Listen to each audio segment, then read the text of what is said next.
introduction to the Python library.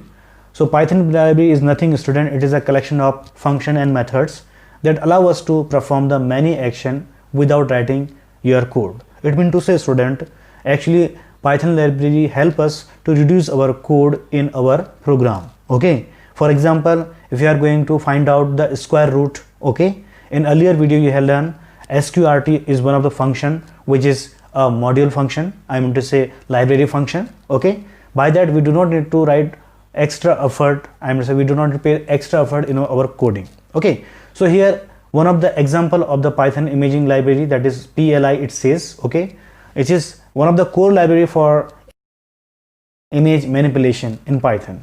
Okay, so here each library Python contain huge number of useful modules. Okay, students, so library actually contains the modules, okay, which can we import in our program, okay, and we can enjoy their function also. Now next one thing, we will understand what is module. So module actually a file, okay, which contains various functions, further again various functions, okay, to solve our problem, and global variable also. Actually it is a simple file, okay, which is stored by .py extension like other file script files, okay, and it is executable, Python executable code. In other hand, we can say that package or library is nothing but it is a collection of modules. Okay, student, so each library in Python contain huge number of useful module that you can import for the everyday in programming language. Okay, students, same line that I explained earlier. Now types of module.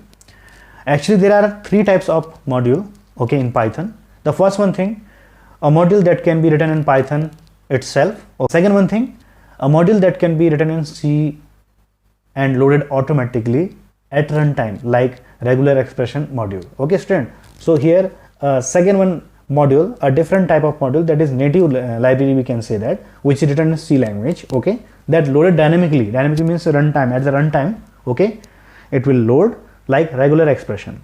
The third one thing, built-in module contain the interpreter. Okay, built-in module, that means to say which is system defined. Okay, now we have to understand how to import a module and what happen when we are importing a module.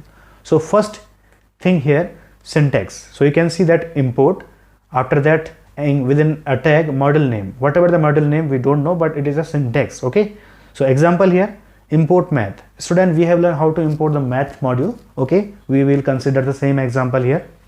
So when interpreter execute the above statement, that is import statement, okay, it search for math.py from input script, okay, was run on the current directory if the interpreter is being run interactively. Okay, student, suppose that in the place of math, if I create my particular my library, I may say module like my math, okay, so that time what will do, interpreter actually search that particular my math library, okay, where I have created that particular file, okay, where it is in a interactively, it will search, okay, interactive mode as I teach you. Now different way to import module. So here are three different way to import module. The first one thing, that is easy method, import math. In this particular method, we need to call relevant function of the particular module with the help of math module name, then dot relevant function, and then round bracket correct argument, whatever the argument it need to be, okay, perform the work. Now method 2, import math as, okay, user defined name. Okay, here we do not need to use math module here, we have to use our name, I mean to say whatever user defined name. Okay, for example here user defined name dot relevant function name, within function correct argument as the function required. And method 3rd, okay, in this we are going to import without what thing, using alias name or without using this particular module name. So from math import star.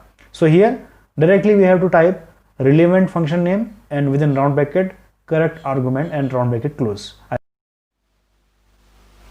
At last, student, the homework and practical assignment. There are 2 points for you. The first point, make the notes of the day in your classwork copy and second copy.